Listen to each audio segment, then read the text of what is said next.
Welcome to A Fork in Time, the alternate history podcast.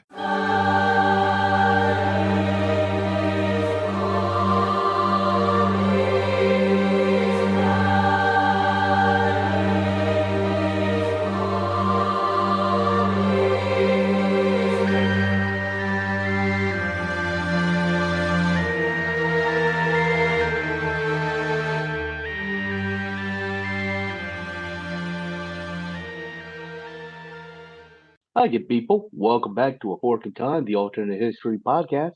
This is Chris Capone, and I'm joined today by the usual suspect, Dylan Holzmer, and Evan Buck. Does anybody else want to try and match a catchphrase for me? Hey everyone, how's it going? It's your boy Evan. So with that, Hi, good people. Okay, wait a second. I had to do it. I had to do it. It's not an episode if we don't do it. So since Chris is taking intro Chris duties, doesn't do it because that's Chris's line. You need your own punch. No. I opened with it. Okay, true. But are you going to take him pilfering your opening standing, Chris? Imitation is the highest form of flattery. Touche. And with that, I'm going to throw it over to Dylan to go ahead and set up today's fork. Yeah. So today, thank you, Chris, our benevolent leader, for forgiving my my misappropriation of his catchphrase. Today, we're going to take a break from some of the other stuff we've been doing. We're going to go back a little further into the 1860s, 1860 exactly. Y'all know I am a big fan of party realignments. We've done quite a few of them over the years, and we're going to go into kind of the beginnings of really the first big party realignment that shook up electoral politics. You had, in America, you had the Federalists versus the Democrat Republicans kind of at the beginning, but that was sort of the formation of party politics. It wasn't really kind of settled into a system yet. In the 1820s, you kind of had the dominance of the Democrats until the Whigs kind of start to revive and become a thing. But in 1860, the whole can kind of explodes. You have, over the course of the 1840s and 50s, the development of the Democrats as they kind of entrenched themselves into a sort of Jeffersonian Southern populist pro-tariff faction. You have the rise of the Know Nothings, which is kind of this weird nativist anti-immigration party that's kind of on the fringe. You have the Free Soiler party that sort of comes up as states move west. And as this westward expansion happens, the question that everybody can't help but keep coming back to is slavery. As you go expand west-south, you have more slave states added. As you expand west from the north, you have free states being added. And eventually this just kind of keeps getting put off. The can keeps getting kicked down the road. And 1860 is kind of the final time when this is really what the election's all about. Everybody keeps trying to make it about different things, tariffs versus no tariffs, infrastructure versus no infrastructure. But underneath all of that, as legitimate as some of those arguments may have been, underneath all of it is still this kind of, okay, well, all of this is really in the context of, well, how much slavery are we going to have? How much slavery are we not going to have? And into that, what our fork is really going to be around the 1860 Republican Convention, because we all know sort of in our timeline who famously wins that election. Abraham Lincoln comes in to the Illinois Republican Convention. Basically, his entire strategy is, I'm going to be everybody else's second choice because I don't think anybody else is going to win on the first choice. When that happened, everybody else who came to the convention, William Seward, Ed Bates, Simon Cameron, Salmon P. Chase, there's quite a few names that ended up being very kind of famous in their own right in American history as members of Lincoln's cabinet. All of these guys, none of them could get a majority. And they just so happened to all, thanks to some machination on Lincoln's part, all agree on the second choice, who just so happened to be this, 10 years out of office former congressman from Illinois who became President Abraham Lincoln. But today, we're going to do a couple of tweaks to history and explore how things might have been different. So, Evan, do you want to go with, I guess, kind of our bigger fork of the two that we're going to do? Because the one I have is a little bit more minor, but I think you had a really interesting one to throw kind of as the big major fork that we're going to adjust. Yeah, totally. And before I get into that, I'm just going to throw in a couple of perfunctory matters of the lead up to this point in time, the fulcrum in history that we're talking about. And that is just wanting to name drop some of my favorite, very obscure presidents during this time period, because Kai, one of our co-hosts who's not able to be here today, I think he'd be kind of upset at me if I don't mention at least some of these names, because we like to make jokes about how like we know these very obscure presidents that nobody else ever knows about. But essentially, leading up to 1860, we have a lot of big compromises, these political agreements where we, by and large, say, okay, we'll have like one union state or one non-slavery state, one free state for every, slave state, those sorts of things. We have like big conflicts like Bleeding Kansas over whether or not Kansas would be a slave or free state. Lots of those issues. But we had presidents like Millard Fillmore, Franklin Pierce, and then leading up to the 1860 election, we had the single term of James Buchanan. And James Buchanan is kind of widely seen as one of the most ineffectual presidents in our history. He was a Pennsylvania Democrat, but he had a lot of the trappings of and a lot of sympathies for the Southerners and Southern causes. And so he was very non-committal when it came to the issues of, stopping the expansion of slavery or, the South can't secede and do what they want. He was very non-committal in those things. And he didn't believe that the presidency had the power to stop states from seceding.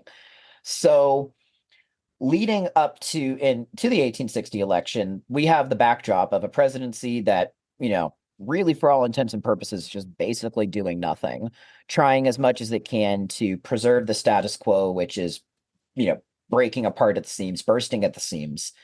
We have this upstart Republican Party, which has different factions in it, but it's kind of broadly seen as a somewhat abolitionist, free soil kind of party. A lot of the former Whigs and Free Soilers joined this new upstart party, which ran California's favorite son, actually, John C. Fremont, who is a very colorful character in history. He was the first presidential nominee. He kind of got destroyed, but that campaign laid the groundwork for the 1860 election, which really helped favor the Republican Party. So we got that going on in the backdrop. And one of the main things in our timeline that helped the Republican cause was they decided it would be a good idea to bring the convention, their national nominated convention, out west. And at several points throughout our nation's history, the term West meant very different things. In the 1780s and 90s, what we now refer to as the Midwest was kind of seen as like the new Western frontier, this untamed, like Louisiana Territory wilderness. Well, now in the 1860s, we have what is, mostly kind of like the Dakotas and like the Missouri River area, and California and Oregon, who are states at this point. That's the new West. Thanks, Manifest Destiny and James K. Polk. But the Republican Party still wanted to recognize the burgeoning political power of these growing states, these growing territories that have become states over the preceding decades. And, border states and those kind of newer free states, the Republicans wanted to recognize their growing political influence. So in our timeline, they decided to host their convention in Illinois. And it's actually quite interesting. They had to erect a giant temporary wooden structure. I think it's called the Wigwam or something like that. Yeah, the Wigwam. The Wigwam. And, you can't visit it today because it was taken apart, giant wooden temporary structure, but that's where they hosted this convention. In our alternate timeline, the first and most major choice that we're going to make is we're going to say, what if the Republicans did not host the convention in Chicago, Illinois, but instead hosting it in a different nearby state that would still recognize the growing power of these, quote unquote, Western states, but not necessarily give Abraham Lincoln as much of a hometown advantage. And I think that, Lincoln himself and the Republican Party would do nothing more, but would love nothing more than to stick it to Stephen Douglas, who became one of two Democratic candidates in our timeline, who his native state, his home state is Missouri. So why not host maybe in St. Louis, maybe, maybe somewhere different in the state. They'll decide to host the nominating convention in Missouri instead, which happens to be the home state of a different candidate, and that is Mr. Bates. It's Edward Bates, I think, right? Yeah, Yes. Edward Bates. Edward Bates. So that's the first main change that we're going to be doing. And Dylan, how about you talk about the second, still important, but more of an under the radar, backstage kind of change we're also going to be making. Yeah. And so the other important thing to think of, I'm glad you brought Stephen Douglas as the Democratic nomination, is the Republicans, I believe, are the last in the convention sort of time. The Democrats had their convention in early April. The Republicans don't meet till like mid-late May. The Democrats had their convention in early April, and like this, originally they started trying to find kind of a moderate, sort of across the range Democrat, which is how Stephen Douglas gets the nomination. But all this diehard Southern Democrats, the kind of Dixiecrats, they leave the convention. So that's how you end up getting two Democratic nominations, because you have the Democratic Party, quote unquote, which is Stephen Douglas. And then you have the quote unquote Southern Democratic candidate, who is John C. Breckinridge, who ends up becoming a Confederate general. All of this has already happened. So the Republicans know the Democrats are already split. So they're kind of in this weird spot where they, you want a consensus candidate, but also they kind of they can do a little bit more pure party platform stuff because they already know that they're running against effectively a split ticket. There's also, just because it's going to come up later, there's a constitutional union party that's basically all about, as the other two sides are kind of diverging farther apart, and people are worried that, there's already threats about potentially seceding both North and South over the last, 10 years or so. The really radical edges of both sides have already been kind of making noises about it. They're starting to get a little more serious. So the Constitutional Union Party also runs a slate. Ironically enough, Sam Houston of Texas almost became the party leader for that party. He lost on, I think, 4 votes in the first round of balloting for the Constitutional Union Party to John Bell, and then he dropped out. There's a Constitutional Union Party here who is also already mad. So the Republicans are last to the party, but that lets them know what the rest of the playing field looks like. So all of that aside, the other fork that we're going to say in this timeline is William Seward was kind of widely regarded as the Republican sort of front runner, he's the golden boy coming into the convention. He's been the governor of New York in the late 1840s for one term. He's a 12-year senator, full 2-term senator from New York, heading into the convention. And he is one of the founders of the Republican Party, along with 2 of his buddies who helped make the kind of New York political machine. You've heard of Tammany Hall, like 20 years after this, Boss Tweed in New York, the Democratic Party machine. It's kind of the same thing in Albany and New York City in the 1850s with 2 newspaper guys, Thurlow Weed and Horace Greeley, who edits the New York Tribune. They are basically kingmakers for anybody in the Republican Party in New York in this time period. And they had this kind of backroom handshake triumvirate kind of deal with Seward going into this. But about 5-6 years before this, Seward and Weed and Greeley kind of have a bit of a breakup because something happens. The reasons aren't super clear. The most widely thought reason is in the 1856 Republican convention, Greeley, just for New York, Greeley really wants to get nominated for governor or lieutenant governor of New York. And Seward and the rest of the convention don't do that. So Greeley kind of gets pouty. He says, wah, I don't like you anymore, Mr. Seward. So in our timeline, Greeley goes into the convention. Nobody really knows that they've had this breakup. They still think they're thick as thieves.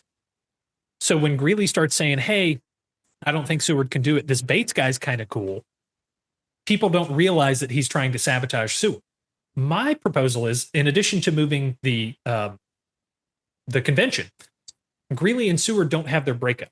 Let's say Seward does allow him to be nominated for, say, lieutenant governor on the Republican New York ticket in 56. Republicans don't win that year.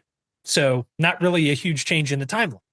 So, but that keeps Greeley and Seward together. So instead of Seward pulling for a different horse in the Republican convention, he backs his old, I'm going to say, quote unquote, business associate, William Seward, who's already the front runner of the convention. So that, convention in Missouri, now it's Bates' home territory.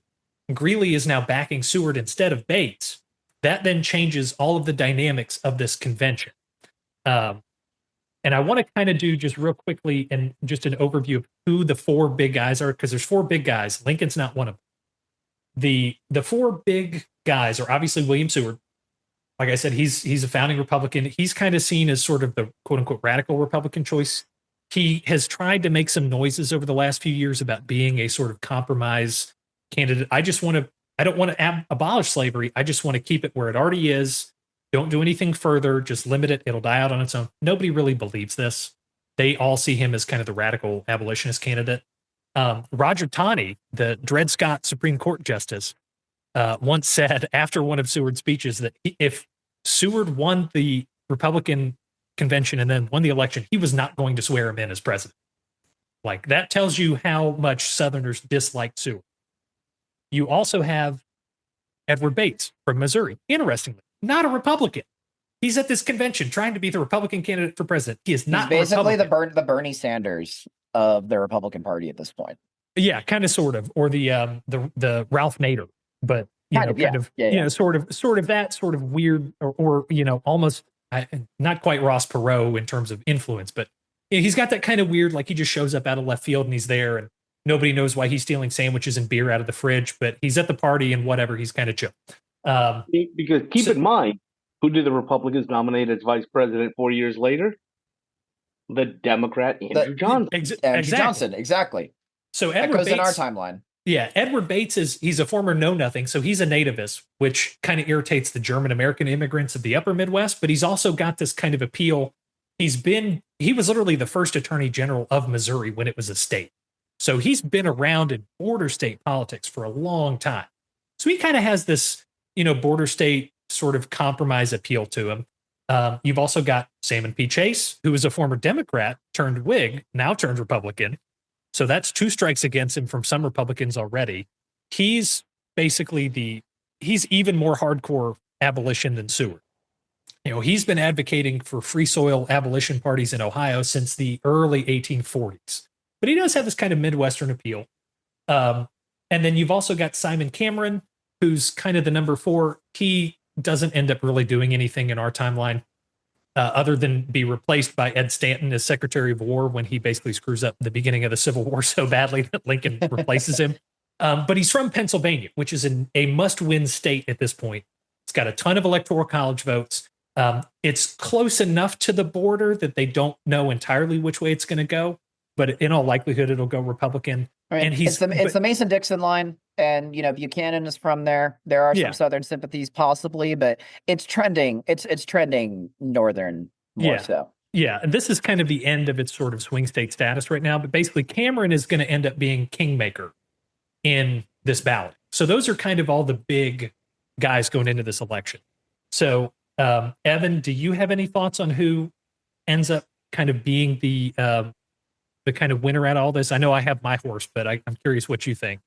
Yeah, totally. So initially on my document, and honestly, like for this one, I'll just kind of put this out here and say, if we want to maybe put our show notes as examples in the episode description, it might actually be kind of interesting because it just shows a little bit of our thought process of what we were thinking about going into this episode.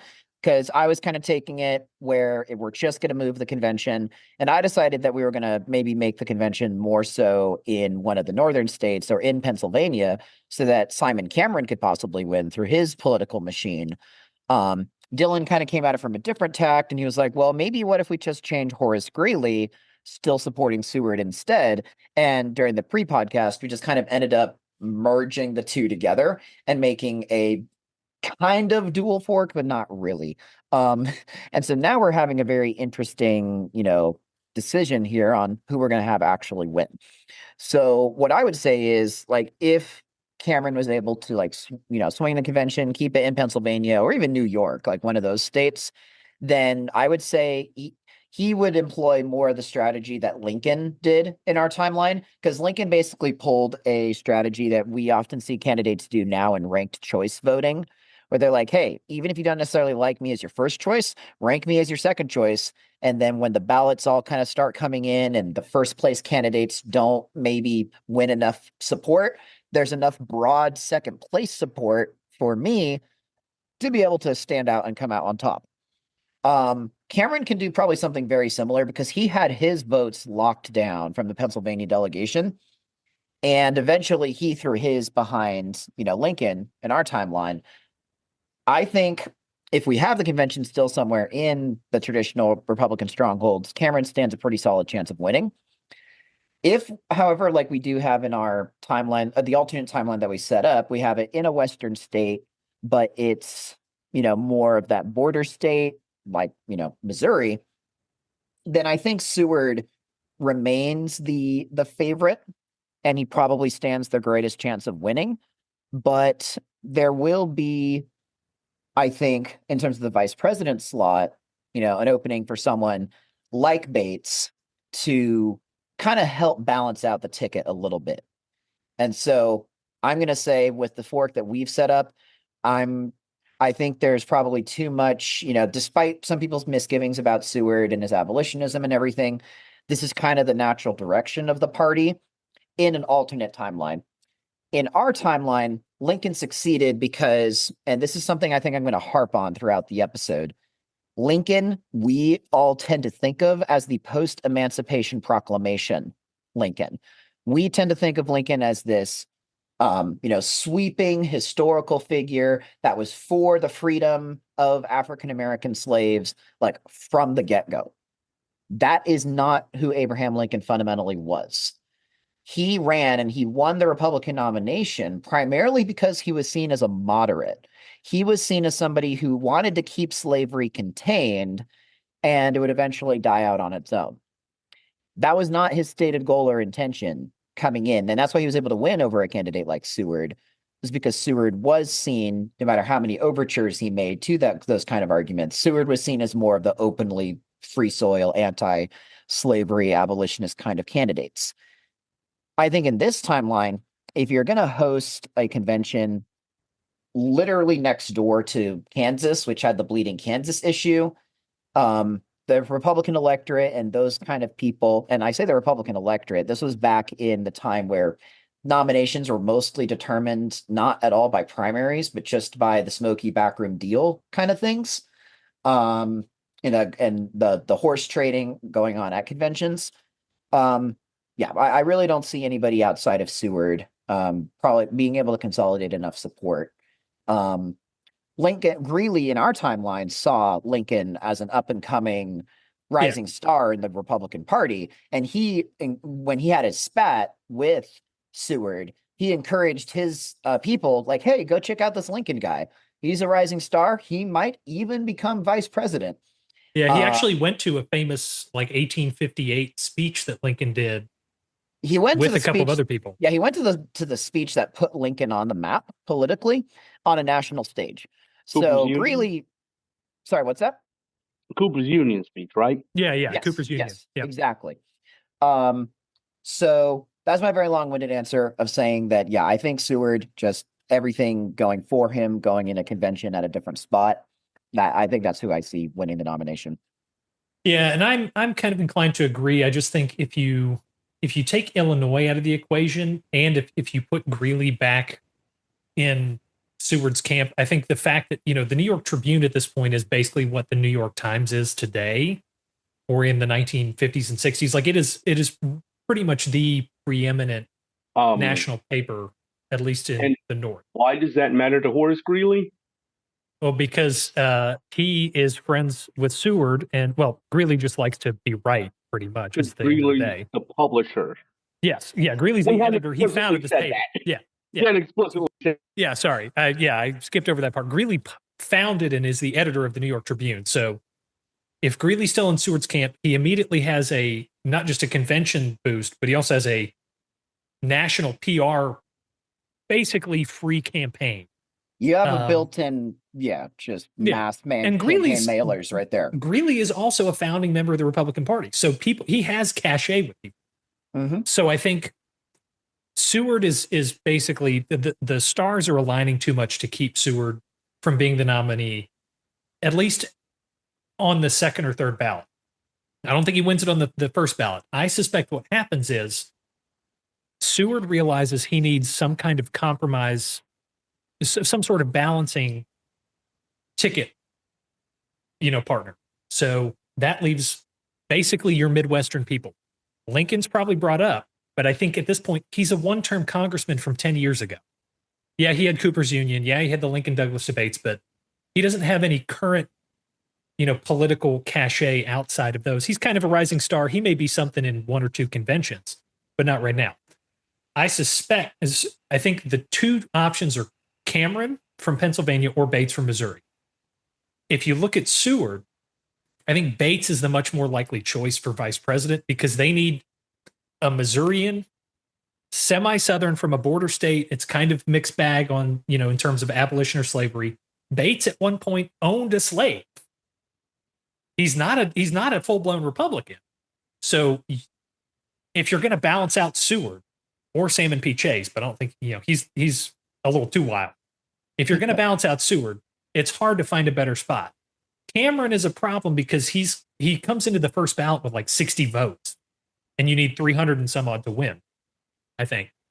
And those are in lockstep with him. Like he has his own machine going on. The Cameron political machine is pretty strong. So he ends up becoming kingmaker in our timeline for Lincoln. But I also think he becomes kingmaker in this timeline too. Yeah, and I think the way it happens is twofold. One, I think Thaddeus Stevens, who is the radical Republican congressman from Pennsylvania, who ends up being one of the driving forces later on behind the Civil War constitutional amendments 13, 14, 15, the ones that abolish slavery and establish equal protection. If I remember, you've ever seen Lee Jones in the movie, yeah, right? I was going to say, if you've ever seen Lincoln, that's Tommy Lee Jones in the worst wig ever. That's who we're talking about. So Thaddeus Stevens is going to be all in on Seward as a basically all but abolitionist. Cameron is going to come in. So Stevens is going to be putting some pressure on Cameron as soon as he finds out about what's going on. And I think Seward is going to offer Cameron Secretary of State because he's a businessman. He's owned railroads, he's owned banks, he's owned newspapers. So Secretary of Treasury's kind of an interesting fit, but I think Secretary of State is the juicy prize. Yeah, I was thinking that could be something, because I would definitely see Cameron as more of a Treasury Secretary kind of guy. But, you do have to remember this was still somewhat of the backroom deals, horse trading. Okay, you drop out and I'll appoint you to a, administration post in my cabinet sort of thing. Because that's how all these guys ended in Lincoln's cabinet. That's just kind of what was done. A lot of Lincoln's cabinet were, his former opponents. And so for the nomination, Seward himself, and as we'll be getting into the implications of this fork down the road, of what may happen and change differently with the Civil War. But Seward himself is he has a lot of both domestic and foreign policy bona fides. Yeah. So he doesn't. Lincoln appoints him as Secretary of State in our timeline. Yeah, because Lincoln doesn't have that. But if Seward has that, he doesn't need a Secretary of State that's as up to speed on that. It's kind of like Obama with Clinton. He doesn't. Right. Obama's first term senator, so he needs a Secretary of State who knows all the stuff that he doesn't necessarily know. Seward is kind of already at least somewhat up to speed on a lot of that.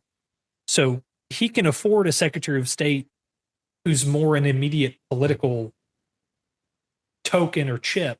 Who can learn a little bit. Yeah, and he'll pick up stuff. And he's not a stupid guy, but he's not dumb. And especially given the fact that we are likely about to head into one of the most massive domestic policy crises, in our nation's history, the focus is not going to be as much on foreign policy anyway to begin with. Well, and until and unless part of your country ends up becoming a foreign country, but I digress. I like how you say that. I've already got my bomb plan to make this a European episode. Oh, Lord. Oh, goodness gracious. Let's go. We'll see. So basically, just to finalize the convention, so that sets up a Republican ticket of Seward and Bates. You've got the Democrats with Stephen Douglas, the Southern Democrats with John C. Breckinridge, the Constitutional Union Party with John Bell. That's our election. So I think the next thing that becomes important is, okay, how does the election pan out? And I think we'll get into it, but the short version is it's much less of a 4-way ticket and much more of a 2.5-way ticket in terms of the results. In our timeline, Republicans win basically all the North. Breckinridge, the Southern Democrat, wins basically all of the Deep South, and all of the border states, Virginia, Tennessee, Kentucky, Missouri, all go for Constitution. Well, no. Three of the four go for Douglas. Missouri goes for Douglas, as does half of New Jersey. So Douglas gets 4 electoral votes. Yeah. And all the other middle states go Constitutional Union for John Bell. My personal opinion is, if you have a Seward abolitionist presidency, I think at least a couple of those, Missouri, Tennessee, Kentucky, Virginia, at least a couple of those go Southern Democrat. I think they go Southern Democrat, yeah. Because some of the vote totals were just wild in terms of how close this was. California, for instance, only went Republican instead of one of the other parties by 709 votes. Same with Virginia. It was like 400. So this is an extremely tight election in a lot of states. And I think if you have if it's seen as more of a diametric bipolar choice, instead of having a couple of, reasonable guys in the middle, I think some of those states where it's really tight change a lot. I think California, weirdly enough, I think goes Constitutional Union instead of Republican, because they're a little turned off. They want to go more towards the middle. But I can see that. I think Kentucky probably still goes Constitutional Union because they're like border state, but their settlement's been weird enough. They don't have a ton of plantation slavery, so they're probably middle of the road. And I think Tennessee still goes Constitutional Union too. I think Tennessee might end up being split. They might be split. I'm not sure, and because I do know because Western Tennessee, my side, is much more like Mississippi and Alabama. Is much more of the plantation slavery, but it's like Nathan Bedford Forest territory. Yeah, Eastern side. Exactly. Eastern side is much more. I mean, even in our timeline, this is like they wanted to join the Union. There's a reason why there's 3 in the Tennessee Constitution. There's 3 different divisions. West, Middle, East. There's a lot of cultural differences, a lot of geographic differences. Yeah, Tennessee might end up being split. Yeah, and if you look at why West Virginia seceded from Virginia, which hasn't happened yet, a lot of that consideration is the same as is in East Tennessee. It's all through the Appalachians. So Tennessee, either a split or the way the voting electoral college stuff works, it goes Southern Democrat. I think Virginia does as well, because Virginia's vote margin was 341 votes for the Constitutional Union Party. And especially with Virginia looking at a Seward presidency. Oh, yeah. So I mean, Maryland went Southern Democrat in our timeline. Yeah, I think they definitely do. I definitely think they do this timeline too. Yeah. So what it ends up looking like is if you look just on the electoral map, it's much less of a border between Southern and Northern.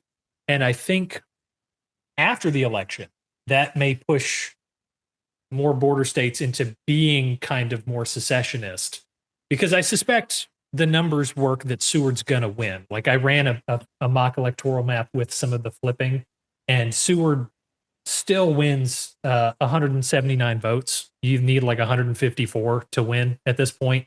The Southern Democrats still get all like 85. So Seward more than likely is going to win this election. But the question then becomes is, okay, what kind of a country is he going to step into?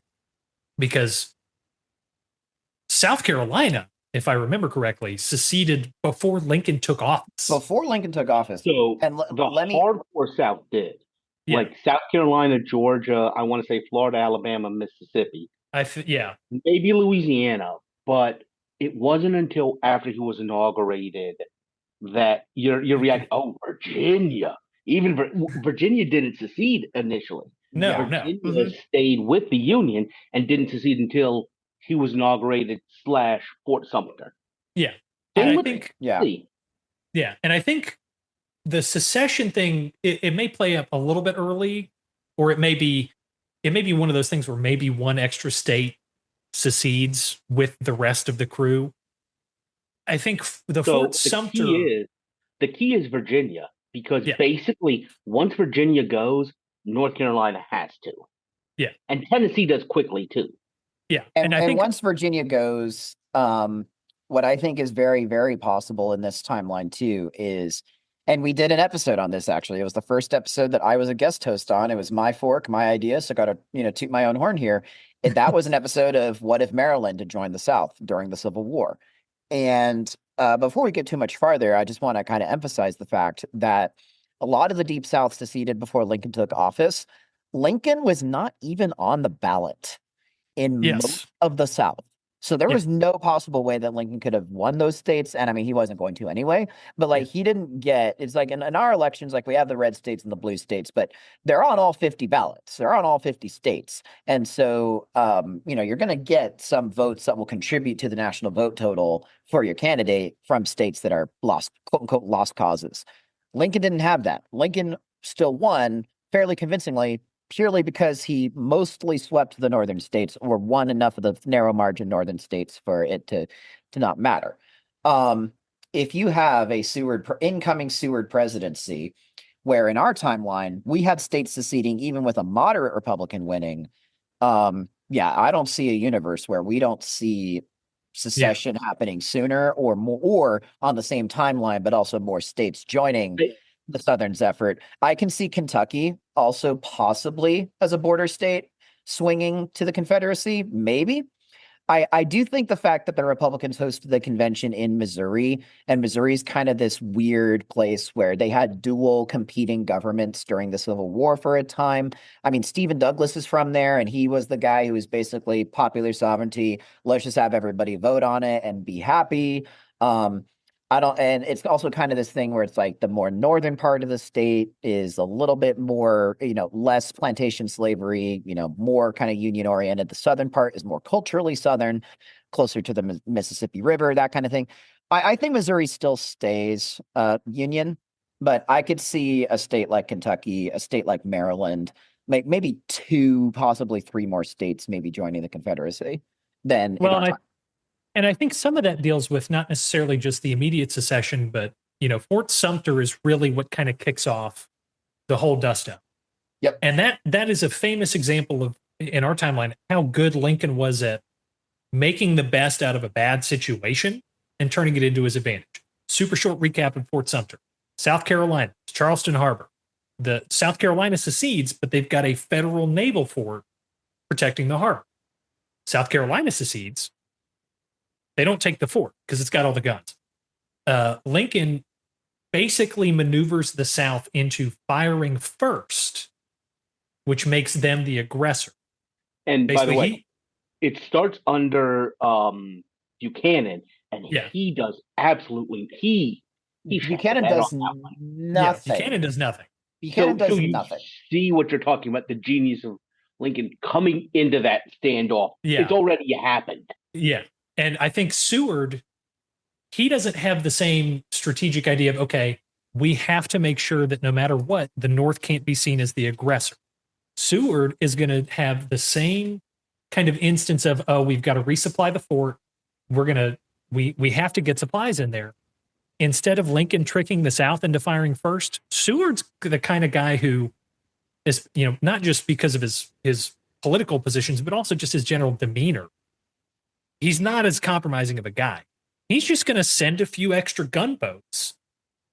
And if the South tries to do anything, he's going to fire on Charleston as they're resupplying the fort. And I don't know if it's guaranteed, but I think it's easily considerable that Seward ends up making the North become the aggressor, which then the reason why I'm harping on this is because that is a trigger for more of the border states to secede. Because a lot of like Tennessee didn't secede until Lincoln called for a mobilization of troops, which was seen as aggression. If Seward fires on South Carolina even before that, I think Tennessee, Virginia, Kentucky, even I kind of think maybe I think so. Could go ahead and secede earlier. Yeah. And I mean, this brings up also something that's pretty important that we mentioned in the pre-discussion. And that's, what is this war often referred to by the lost causers? The War of Northern Aggression. The War of Northern Aggression. Yeah, exactly. And so, and, that's kind of based on, a very loose reading and, very some lost cause magic right there. Lost cause pixie dust kind of thing. But I think in this alternate timeline, it is very likely, if not established fact, really, that whatever the righteousness of the various causes or whatever that you want to get into, Seward comes in and does not possess the moderation or tact that Lincoln has. I mean, there's kind of a reason why Seward is kind of seen as a jerk by a lot of people, because he doesn't really so much care about what people think about him. He cares about what's right in his view. He cares about, his causes. And so, although that does help him in terms of being a statesman and help him, pass things in Congress, it doesn't necessarily always make him the most political friends, and it does make him some very vociferous political enemies. So I think, and this is something I referenced in the pre-podcast as well, we have some very early battles in the Civil War, like when it became kind of clear after Fort Sumter that, okay, yep, this is an actual shooting war, is actually a conflict.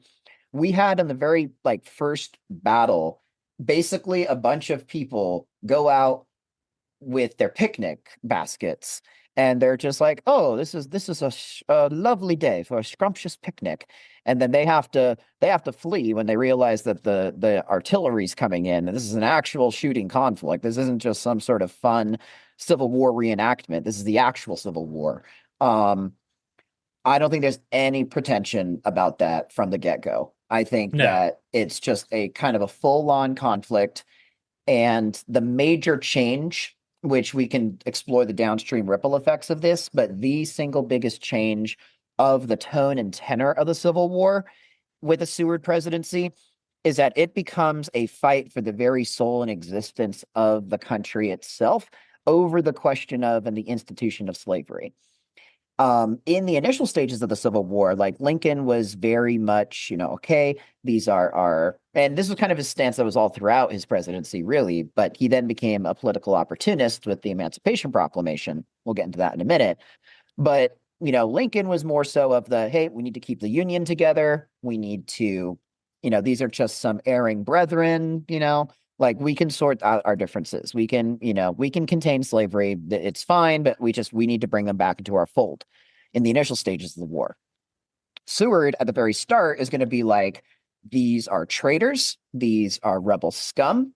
These are people that we need to, we need to eliminate this evil institution. We're going all out. And I think sorry, go ahead, Dylan. No, I was going to say, and just directly to your point, one of the things about Lincoln is that it was believable when he said that. Even if people didn't believe him, it was at least a believable idea. With Seward, he's got too much baggage. He's got too much stuff on the record in favor of abolition. Even if he tries to make the same noises, nobody's going to believe it. So it's going to come off even as kind of passé or just, false. And I think you're exactly right. I think that early tone of the war, I think does basically, I mean, it doesn't change the modern understanding of the war, but it changes the contemporary understanding of the war. But I think that, ironically enough, in the short term, makes the North's position much harder, because if the North isn't very compromisey at the beginning, like with an aggressive Fort Sumter, I think that makes Maryland secede. Yeah. Plus maybe Kentucky. To come at this from another perspective, here comes my European bomb. Okay. After the Emancipation Proclamation, the chances of British and or French involvement are nil. They cannot be seen to get involved in a war to protect slavery. Yeah. If the war is about slavery from the very beginning, the Southerners are strategizing how to win the war, knowing they can't get British and French support. Yeah. And the entire Maryland campaign and Gettysburg were all about trying to win victories on Northern soil to basically get recognition and support from Britain and France. Yeah. This is a war about slavery from the very beginning. They can't do that. Does that change the entire Confederate strategy? I mean, I think it does eventually. I don't know that anybody. Yeah, I think it does the first eventually. months of the war, I don't know that they've had enough time to think about that yet. I mean, everybody's thinking about it, but I don't know if they've had enough to really like lock in a strategy. I think, the counter to that is if you have a Maryland secede, like how we talked about in our prior fork, DC is immediately in a problematic position, and they've either got to occupy Maryland or face some kind of earlier peninsular attack to surround DC. I suspect, given the way Maryland played out in our timeline, I think we can safely say it will be occupied by Union forces. It's too important to not be. And it's just like DC surrounded, Maryland's technically also surrounded by Union. Well, the one thing I think, knowing Maryland, the dividing line is kind of just east of modern 95. West of that is very similar to West Virginia. So while the state may not be on their side, pretty easy to come down there. Yeah, they'll have an escape route through the river.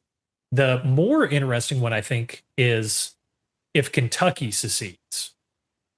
Because what that does is that expands. This is going to sound really dumb when I say this is two different things, but one, that expands Southern territory. And what I mean by that is the Union has one extra state to get to and to get through before it can start getting into the Confederate heartland. Famously, the Western campaign, they go down, between Tennessee and Arkansas, go down the Mississippi. And then they kind of, while they're doing that, they swing south through Nashville and kind of hook through to Atlanta. If you add Kentucky onto that, which Kentucky, much different geographic situation than Tennessee is at the same west-east line. It's much harder to get through. At the same time, the North is also reduced. That is a much smaller connection that the North has between kind of the Northeast and sort of your Great Lakes territories. Somebody's got their turtle off. I'm trying not to go there. I don't think the South has the capability in this timeline or in this era to do something like a Jake Featherston cut the country in half. But I think the North is going to be freaked out about it and very, very cognizant of it. So I almost wonder if the Western theater kind of shifts east to be almost like the Great Lakes theater, where it's much more focused on like Ohio, Indiana, and Kentucky versus Arkansas, Tennessee, Texas, Louisiana. Yeah, and this is, I think, kind of a good point where we can kind of start going into like maybe some differences we might see with particular different generals. Because I think if we have, like if memory serves me right, we have like Stonewall Jackson more so. Well, General Lee and Stonewall Jackson, I think, are more so in like, because the Confederate capital is Virginia with Richmond. Well, first of all, actually, before I even get into generals, I just think if we do add a couple other states, do we think that maybe possibly there could be a bit of a shift in the like Confederate mindset or strategy of having Virginia, somehow be what ended up being the capital and focal point in our timeline? Or do we think that maybe they're kind of more focused on, because again, with Seward being this more outwardly abolitionist guy, I think maybe the South's cause could be just so much more of that, anti-Northern aggression, anti-abolition stance, that the more like radical, rabidly pro-slavery voices gain even more of an upper hand. Because like what I kind of sense in our timeline is that the more General Lee types, which are, then the Union wanted him. Like the Union was like, hey, could you fight for us? And General Lee is like, he has this mindset, which until the Civil War and Abraham Lincoln permanently changed this, the United States was seen as a collection of mostly independent states that were just kind of bound together in this confederation under the Constitution. Like we're not talking about the Articles of Confederation, which was even looser, but most Americans' understanding of the United States was I am a Virginian, I am a Pennsylvanian, I am whatever state I'm from first, and then I'm an American. And so that's why Lee ends up, siding with and becoming a Confederate general, because, hey, I'm defending Virginia, and Virginia's with the South, therefore I'm a Confederate general. If we make this war much more about an existential threat to, the Southern way of life, could we see, I'm just going to throw this out there as a couple of ideas. Could we see like a capital, like the center of operations being more in like a South Carolina or a Georgia? Like what do we have if we have Atlanta like as the capital instead of Richmond? Because I kind of see in our timeline, Richmond and Virginia being more representative of this kind of genteel Southern class that was more focused on the states' rights arguments, if that makes sense. I think part of the choosing of Richmond was, to steal a phrase from Texas, come and take it. Like a thumbing your nose at the North saying, go ahead, try. Yeah. That and to harken back to like, because they can use the whole patriotic, this is a second American Revolution. Yeah, they're trying to claim the Washington legacy and Jefferson of all those guys.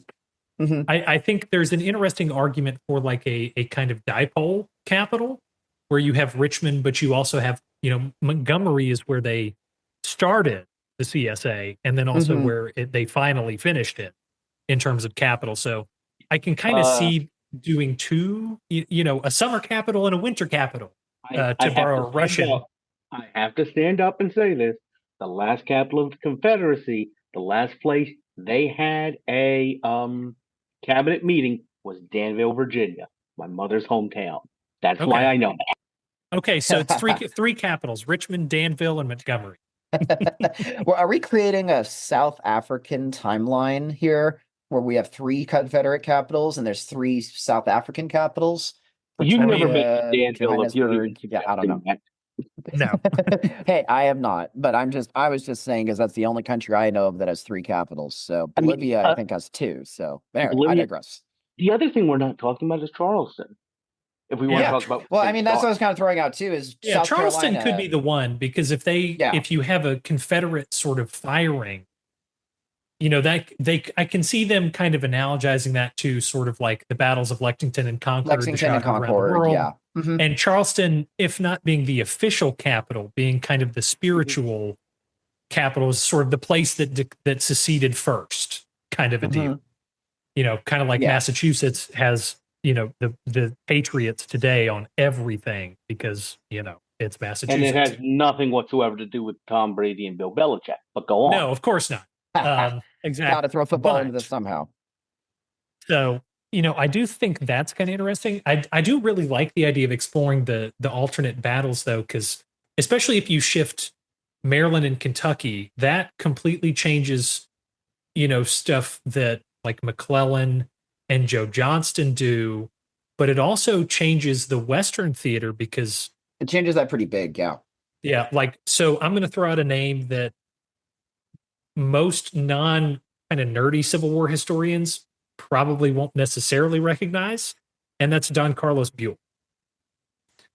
Buell was the early general in charge of like the Ohio campaigns in Kentucky, where they kind of fought the last resistances in Kentucky. So just to kind of throw this in there, he was the commander of the Army of the Ohio, which the Union named its armies after rivers.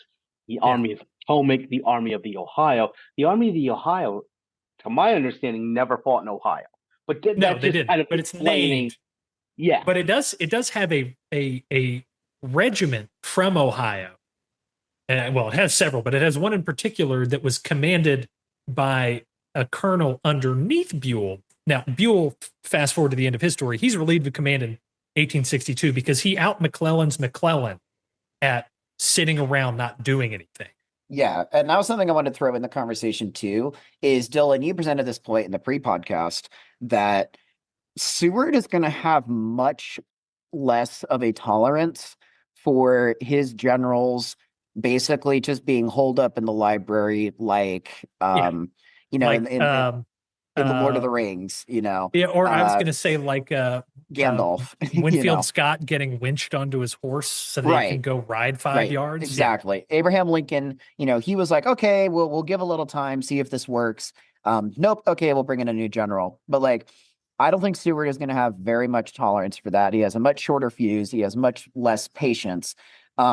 He's going to be the David Tepper of this timeline in terms of firing generals and general managers and trying to get a different outcome, whether or not that actually works.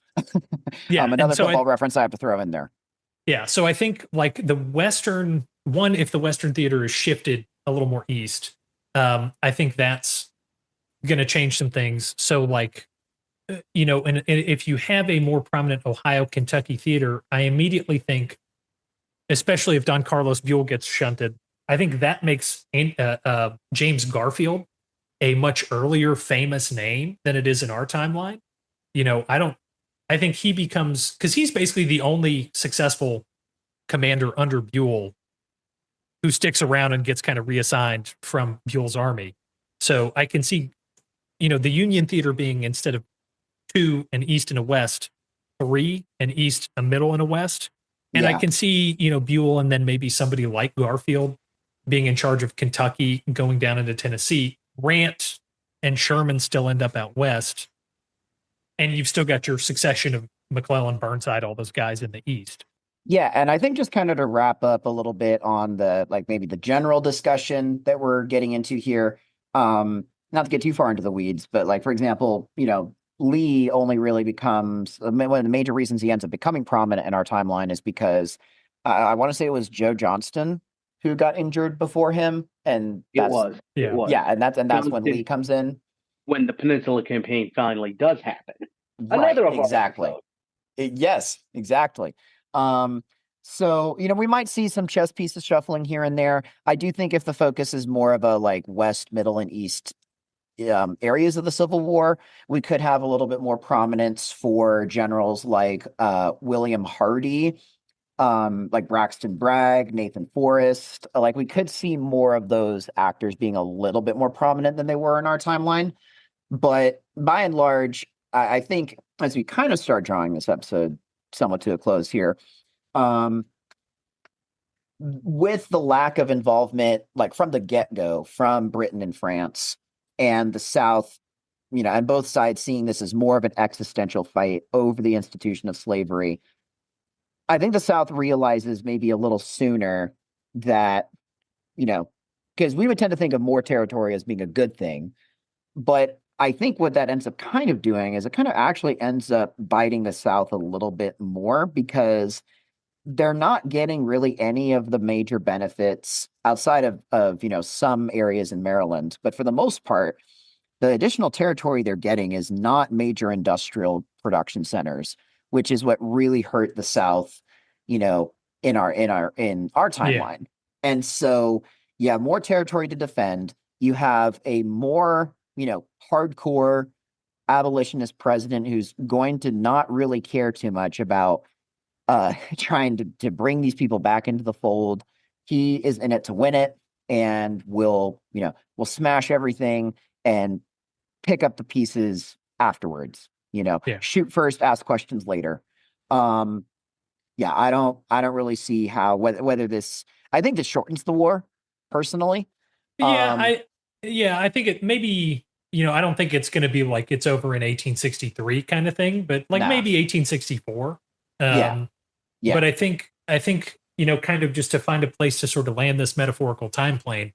Like I think we've done so much to set up the beginning of the war that I think both the end of the war and Reconstruction are going to be so kind of nuanced and different in this timeline. I think as much as I like to wrap up Civil War episodes with the end of the war, I think we may actually have to save some for a part 2 and come I back? think we save it for a part 2 because I want to throw a couple darts as to who the man that sets this fork going in our timeline, is Abraham Lincoln winning, and he doesn't win. So I think a lot of our listenership is going to be wondering what he ends up doing in the alternate timeline. And I think, I have some ideas on that. I'll throw it out here, but I think that we could leave for another part for sure.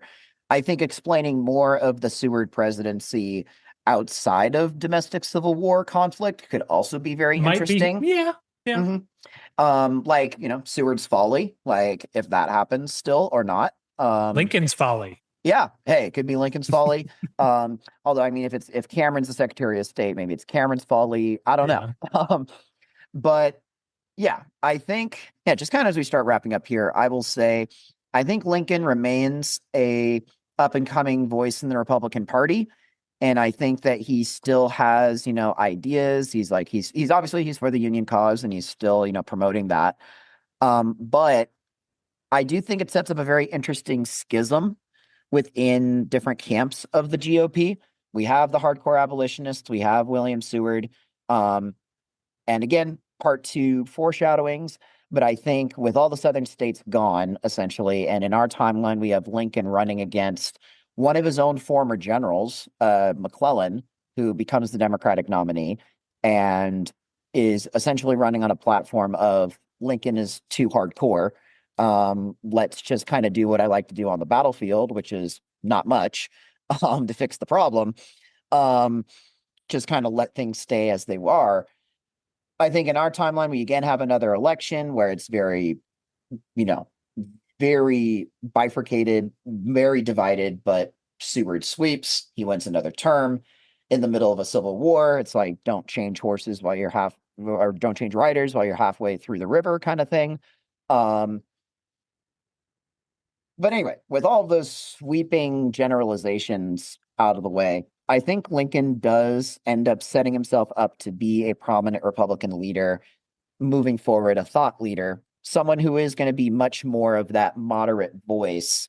Because you have to remember, he's not the president. He's not the Emancipation Proclamation guy. No. So I think he sees how Seward does this, and he's, maybe Secretary of the Interior, some sort of cabinet position. Like he sees firsthand and is implementing a lot of these policies. And he, again, broadly agrees with the Union cause, but I still think that the factors that made Lincoln the defining, anti-slavery president, pro the central government centralization president, I think the government power centralization part, I think just goes through under Seward. Yeah. I don't think there's any question about habeas corpus. I think it's a natural consequence of how the war ends up, the sort of need for more centralized command just to manage the war. I think that kind of is just, at least to some degree, it's an inevitability. I think so. But, and this I think is just going to be the teaser that we might leave off for part 2. We have a 2-term Seward presidency. And then we have the different wings of the Republican Party, like the Lincolns versus the Sewards and Bates types. That, I think, sets up a very fascinating possible third Republican term after the Civil War.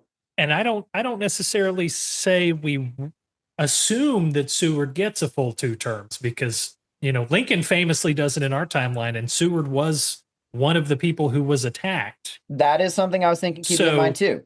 I think at the very, I'm not saying we have to assassinate a president after the Civil War, but I think at the very least in part 2, that's going to be something that's going to have to get discussed in terms of just the whole gestalt of the end of a Civil War and Reconstruction looks like. I think we'll set that up too in part 2, because something that I even put in my own doc for this episode was I was thinking, hey, if Lincoln does end up becoming vice president, he didn't in the alternate timeline we set up, but if we have some sort of Southern terrorist group, Southern insurrectionist, whatever, assassinating President Seward, then does Lincoln end up becoming president just 4 or 5 6 years later, just by absolute sheer happenstance? Now, that's not what we ended up setting up in this timeline, but I think we'll leave those threads loose and untied for us to pick up again in a part 2.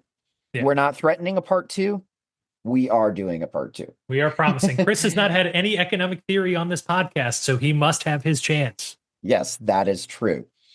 All right, gentlemen. I think that's a good spot. Chris, you have anything else you want to say? Sorry, Chris. In the setup, Dylan mentioned tariffs 3 different times. I think he was trying to bait me. There's still time. So. We're only about halfway through the war, so in part 2, you can have all the economic theory you want, especially with a reunited country where you can exercise your whims. There you go. All right. So our great leader, Chris, is still going to have the final say. Yes. So thanks, everybody, for listening. Any other final thoughts real quick before we do our traditional closing? I don't think I have anything. If I do, it might be better to save it for part 2 than throw any more rocks in this little pool of water. So thanks, everybody, for listening in. If you like the episode, feedback, thoughts, suggestions for stuff you would have done differently, other topics for us to do, as always, leave a comment in the Discord or in the Spotify or wherever your podcast player of choice. If you want to join the Discord, feel free. It's a place we're not very good at using, but we try to be friendly and make a good place for people to chat. And, you know, as we always say, if you should come across a fork in time, what should you do? Move the convention site to take it. Ah, yes. That's one of my style. I love it. It's spreading. All right. Thanks, everybody. Have a good night.